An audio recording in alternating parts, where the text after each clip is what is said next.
Bienvenue dans cette nouvelle vidéo qui introduit une série de vidéos que nous aurons à faire sur l'arithmétique en classe de terminale C de manière générale.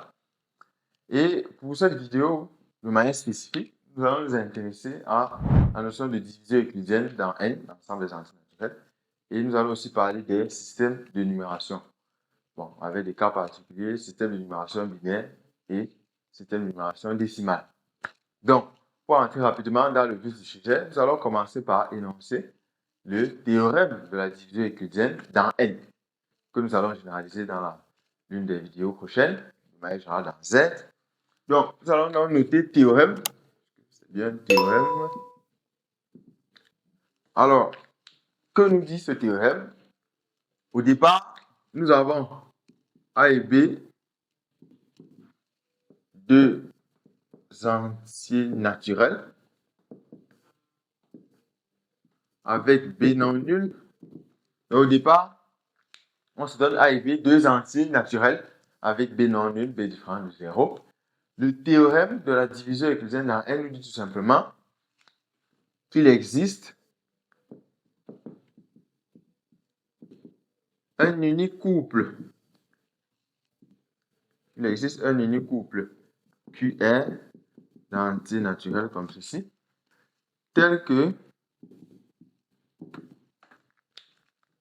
A peut s'écrire comme B fois Q plus R, avec une condition sur R, c'est que R doit vérifier cette double inégalité. Donc, voilà de manière simple ce que nous dit le théorème de la division euclidienne dans N. Donc, le théorème de la division euclidienne dans N nous dit tout simplement que si au départ vous avez A et B, deux entiers naturels avec B non nul, B différent de 0, il existe un unique couple, d'accord, d'entiers naturels Q et R comme ceci, tel que A peut s'écrire comme B fois Q plus R. Il y a une condition sur R qu'il faut toujours prendre en compte, c'est que R doit être compris entre 0, là c'est large, et B strictement. Donc là c'est important comme condition sur R. Là c'est ce que nous dit le théorème de la division euclidienne dans N. Et a priori, nous devons savoir que cette opération indique en fait la division euclidienne de A par B. Donc A c'est le dividende, B c'est le diviseur, Q c'est le quotient et R c'est le reste. Je suppose que c'est un rappel pour vous, puisque c'est un vocabulaire auquel vous êtes déjà bien habitué depuis au moins sa classe de 4e. Et nous allons voir donc dans quelle mesure comment exploiter ce théorème. Mais avant, nous allons prendre un exemple. Donc, exemple. Donc, un exemple où on nous demande d'effectuer une certaine division euclidienne. Ici, nous prenons A égale à 33, B égale à 5. Alors, si on vous demande donc d'effectuer la division euclidienne de 33 par 5, là nous sommes dans N, comment on procède? On peut revenir là de manière pratique. C'est vrai que nous sommes en terminale, mais allons un peu plus souvent comme ça. Si on nous demande d'effectuer la division euclidienne de 33 par 5, avec une telle présentation, si je prends par exemple 5, quand je fais 5 fois 5, j'obtiens 25. D'accord? Si je fais 33 moins 25, qu'est-ce que j'obtiens? J'obtiens 8. Mais on ne peut pas retenir ça parce que 8 est plus grand que 5. Nous allons prendre le 6.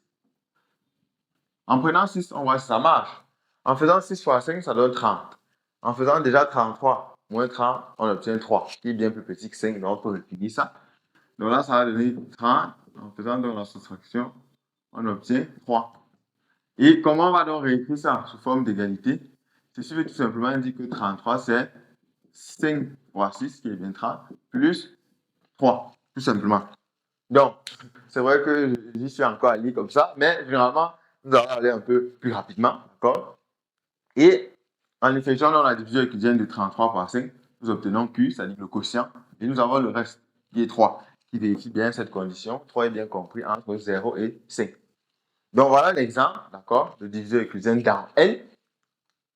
Alors, par la suite, une fois que la notion de division euclidienne dans N est claire, parce qu'elle sera utile pour la définition des systèmes de numération de manière générale, nous allons aussi prendre cet autre théorème, en fait, qui est la base, d'accord, de l'introduction des systèmes de numération. Donc, nous allons noter théorème un autre théorème aussi important. Alors, que nous dit ce théorème?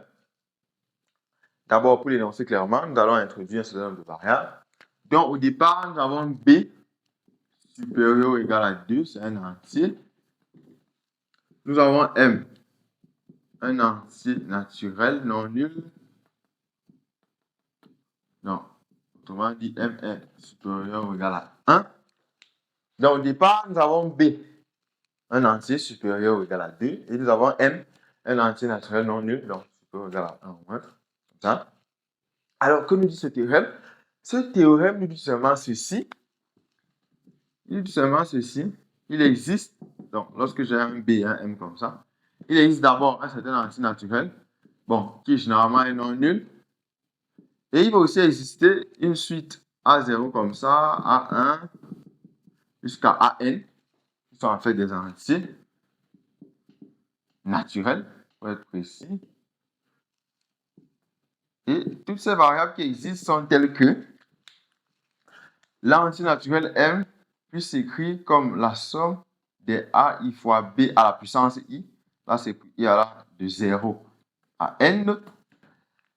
Et c'est aussi important, il y a une condition sur les AI, c'est qu'à chaque fois, AI doit être compris entre 0, et là c'est strict, et B. Et il faut aussi noter que ici, AN est différent de 0. D'accord? Donc A est différent de 0. Bon, là c'est un théorème qui va donc nous permettre de voir comment on introduit la notion de système de numération de base B. Parce qu'on va un peu reprendre le théorème pour que ce soit plus clair. Le théorème nous dit, dès que j'ai B supérieur ou égal à 2 entier naturel, j'ai M entier naturel non nul. À partir de ces deux éléments, je suis sûr qu'il existe toujours un entier naturel N, parfois non nul, et une suite finie d'entiers naturels A0, A1 jusqu'à N comme ça, tel que M peut s'écrire comme AI fois B à la puissance I. Et à chaque fois, les AI doivent vérifier cette condition avec AN différent de 0. Donc, si on veut le développer, ça donne A0 fois B à la puissance 0, plus A1 fois B à la puissance 1, plus AN, là c'est le dernier rang, fois B à la puissance N. Donc voilà comment ça va généralement se présenter. Et maintenant, en termes de notation, après ce théorème, vous aurez une notation. Dans ce cas, voici donc comment on va généralement noter ça. On va noter AN, AN-1, A0, et on va mettre la barre et on va mettre B. Donc, quand vous allez voir cette notation représente tout simplement ce qu'on appelle l'écriture de M dans le système de numération de base B. Et quand vous voyez donc ça, si on veut donc ramener en base 10, ça sera donc la somme des AI fois B à la puissance I, allant de 0 à N. Donc là, c'est en termes de notation. C'est ce qu'on appelle l'écriture de M dans le système de numération de base B. Bon, c'est aussi important en termes de remarques, c'est vrai. Je suppose que vous avez vu ça en informatique, par exemple. À défaut de cette notation, parfois, bon, vous verrez des endroits où on notera cela comme ceci, A0 avec des parenthèses. Et là, en indice, on va mettre B. Donc, vous ne devez pas être confus, vous devez vous habituer aux deux notations. Bon, c'est vrai qu'en mathématiques, c'est celle-ci que nous utilisons beaucoup plus. Mais si vous voyez ça, c'est vraiment la même chose. Donc, nous allons par exemple, nous allons prendre un exemple pour voir comment ça marche. Un exemple dans un système de numération que nous manipulons au quotidien, à savoir le système décimal. Donc, pour cet exemple, nous prenons B égale à 10 et nous allons prendre M égale à 135 parce que vous devez le savoir. Quand on écrit par exemple 135, vous devez savoir que c'est en fait en base de 10, hein, d'accord? Essayons de voir comment 135 peut s'écrire. 135 peut encore s'écrire comment? Regardez, c'est 1. Donc, 135, c'est en fait 1 fois 100, plus 3 fois 10, plus 5 fois 1. Je crois que pour cette première égalité, chacun comprend, parce que là, on a 100 plus 30, 130 plus 5, 135, donc là, ça marche. Mais regardez, on peut écrire ça donc comme 1 fois 10 au carré, plus 3 fois 10 à la puissance 1, plus 5 fois 10 à la puissance 0. Et vous voyez donc bien que ça donne 1, 3, 5. Là, c'est en base 10. Donc, c'est ce que j'indiquais déjà dès le début. C'est que le système de numération que nous manipulons le plus souvent au quotidien, c'est le système décimal, le système de base 10. Et vous voyez bien que ça correspond à ça. Mais on peut aussi prendre un autre exemple. Bon, au-delà de la base 10, on a d'autres bases. Par exemple, la base binaire, donc le cas où b égale à 2. Je suppose que c'est un cas que vous avez déjà eu à voir en informatique. Donc, on peut aussi prendre un exemple.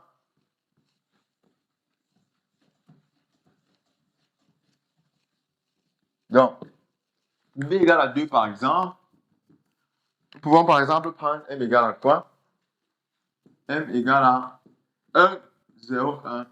Et là, on va préciser que nous sommes en base 2. Donc, si vous avez, par exemple, une telle expression d'un entier naturel m, et on vous dit que c'est son écriture dans la base 2, comment vous faites pour retrouver son écriture dans la base 10? Vous développez tout simplement en utilisant cette formule. Ça va leur donner 1 fois 2 à la puissance 2 plus 0 fois 2 à la puissance 1 plus le dernier 1 fois 2 à la puissance 0.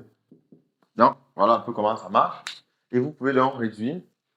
Donc, ici, ça donne 4. Là, c'est 0. Et là, c'est 1. Et à la fin, on trouve 5. Donc, là, ça nous indique même déjà donc, une écriture, ou l'écriture de C dans le système de numération binaire. Donc, voilà ce qui était de ce théorème qui est la base même de l'introduction des systèmes de numération. Nous avons pris quelques exemples et nous avons cette notation qui est importante de retenir. Et je veux aussi indiquer une remarque. Vous allez parfois voir des cas où on va écrire m égale à an, an-1, a0 et on met juste la barre. Donc, dans le cas où on met juste la barre et on n'indique pas la base, vous devez savoir que nous sommes en base 10. Donc, c'est la base qui est définie par défaut. Donc, si on met juste la barre et on n'indique pas la base, vous devez savoir que nous sommes en base 10. Donc là, c'est une remarque importante.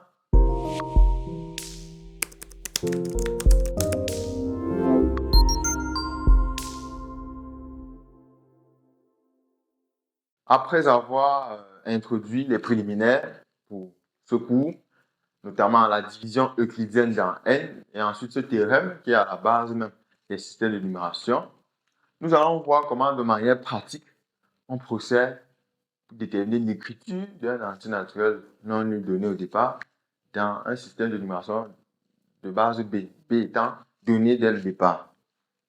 Alors, d'abord, de manière littérale, lorsqu'on va vous donner un entier naturel M non nul, a priori dans la base 10, et qu'on va vous donner une base B, ce qu'il y a à faire pour déterminer l'écriture de M dans la base B, c'est d'effectuer en fait une série de divisions euclidiennes dans N. Donc, la première division euclidienne sera celle de M par B. On va donc obtenir un quotient et un reste. Là, on s'intéresse au reste. On va continuer avec la division euclidienne du quotient qu'on obtient par B. Et ainsi de suite. À chaque fois, on va s'intéresser au quotient. Et à la fin, donc, on va donc regrouper tous les restes à partir du dernier jusqu'au premier. Bon, avec le premier reste qui est non nul, plus le dernier. Et c'est ce regroupement-là qui va donc nous donner l'écriture. Donc là, c'est de manière littérale, ça paraît beaucoup abstrait. Mais on va donc prendre un exemple donc, pour voir comment ça marche de manière pratique. Donc, nous allons donc prendre un exemple pour voir comment ça marche de manière générale. Donc, dans l'exemple, nous prenons M égale à 19, donc c'est l'entier qu'il faut convertir, et la base B égale à 2. Donc, ce qu'on nous demande de faire dans cet exemple, c'est de déterminer l'écriture de 19 dans le système de numération de base 2, dans le système binaire. Comment ça marche? Donc, on va effectuer une série de divisions. Allons-y. 19 divisé par 2. Rapidement, quel est le quotient? 9. 9 fois 2, 18. Et là, on obtient 1. Ensuite, on poursuit avec les divisions. 9 divisé par 2, ça va aller 4 fois. Là, ça va donner 8. Le reste, là, c'est 1. On continue. 4 divisé par 2, là, ça va aller 2 fois. Faisant la différence, on a 0. Maintenant, 2 divisé par 2. Donc, vous voyez, à chaque fois, le diviseur, c'est 2, puisque c'est la base. Ici, ça va aller 1 fois 2, 0. le reste. Et si on effectue la division de 1 par 2, ça va donner 0. Et ça va donner 1. Donc, quand je finis donc d'effectuer cette série de divisions euclidiennes, ce que je fais donc, c'est que je vais regrouper donc chacun des restes que j'obtiens dans cet ordre, donc du dernier au premier. Et ça va donc me donner que 19, qui au départ, en fait, est dans la base 10, est égal à quoi en base 2? Ça va donner 1, donc je commence ici, 1, ensuite 0, 0, 1, 1. D'accord? Et je précise que là, c'est en base 2. Donc voilà un exemple simple, bon, je suppose, qui nous permet de voir comment, de manière pratique, on procède pour déterminer l'écriture d'un entier naturel non donné au départ dans une certaine base B.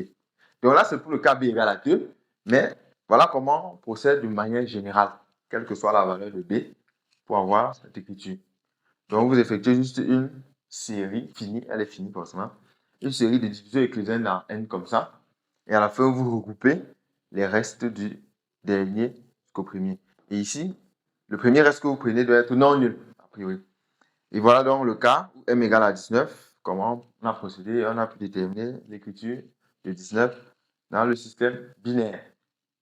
Alors, après avoir traité le cas où on demande, par exemple, de déterminer l'écriture d'un entier naturel non nul dans une base B donnée, nous avons pris le cas de la base binaire, nous allons nous intéresser à un problème de conversion, c'est-à-dire une situation où on vous donne un entier, on vous donne l'écriture d'un entier dans une base B et on vous demande de déterminer l'écriture de ce même entier-là dans une base B'. Donc alors, ce qu'il faut savoir, c'est que à partir de l'écriture de B, vous retrouvez d'abord l'écriture de M dans la base décimale, la base décimale générale, en vous servant de la formule de somme là. Donc, vous développez, vous réduisez. Et une fois que vous avez l'écriture de l'entier dans la base 10, vous vous servez donc de cette écriture en exploitant, d'accord, la propriété que nous avons vue tout à l'heure, en effectuant un certain nombre de divisions euclidiennes dans N. Donc, nous allons prendre un exemple pour que ce soit plus pratique. Donc, vous pouvez marquer exemple. Alors, dans notre exemple, nous allons convertir cet entier. Donc, on nous donne M égale à 2, 1, 0. Là, c'est en base de 3. Et on nous demande de déterminer l'écriture de M dans la base 2. Voilà ce qu'on nous demande dans cet exemple. Donc, pour cet exemple, on nous donne M, on nous donne l'écriture de M dans la base 3 et on nous demande de déterminer l'écriture de M dans la base 2. Donc, première étape, nous allons d'abord déterminer l'écriture de M dans la base 10, dans le système décimal. Nous allons les ensemble. M est égal à 2 fois 3 au carré. Après, on a deux chiffres, si vous voulez retenir ça comme ça, plus 1 fois 3 à la puissance 1, plus 0 fois 3 à la puissance 0. Après la première étape, en se servant de la formule que nous avons vue dans le théorème, on a ça, on peut donc réduire. Là, on a 2 fois 9, 18. Ici, 3. Et là, 0. Donc, en faisant 18 plus 3, nous obtenons 21. Et, il faut préciser, c'est important, 21 que nous obtenons là, ça représente l'écriture de M dans la base 10, dans le système décimal. Une fois que vous avez donc l'écriture de M dans la base 10, vous allez donc vous servir de cette méthode, de cette propriété, en effectuant une série de divisions euclidiennes dans N. Donc, allons-y. Et attention, la division ici va se faire à chaque fois par 2, puisque c'est la base dans laquelle nous allons arriver. Donc, 21 divisé par 2, ça va aller combien de fois? 10 fois. Non, on donne 20. Le reste qu'on obtient, c'est 1. On continue avec la division de 10 par 2. Ça fait 5. 5 par 2. Là, ça va 2 fois. 2 par 2. Une fois.